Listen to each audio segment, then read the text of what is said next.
Today's Endgame study is number 77 from Poetry in Chess, by the New Zealand-based study author, Emil Melnichenko.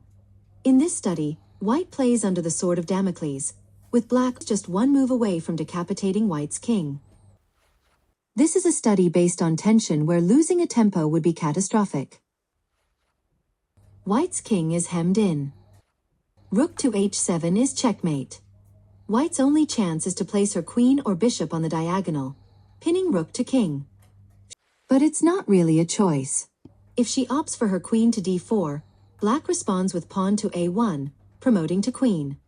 White must take the newly baptized queen to hold the rook in its pin, and lose her queen in the trade. If white now deploys her bishop to c3 to re-establish the pin on the black king, black's rook has an open path to checkmate on h1. So let's rewind and look at the bishop to pin the rook.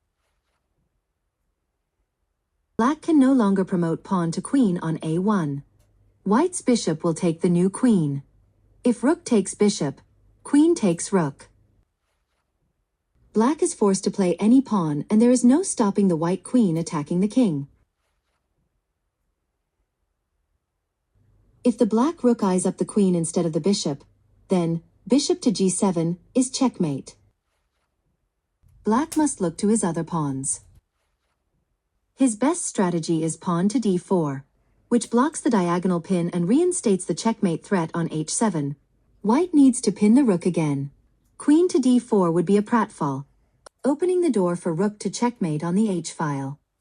The correct move is to take with the bishop. Black repeats the step with pawn to e5. Bishop takes and black plays the third of his mobile pawns to f6. The next move is crucial. Taking the pawn from g5 would be a blunder. White's queen falls in the exchange that follows. Rook takes pawn check. King takes pawn or escapes to g5. Rook takes queen. White is overwhelmed.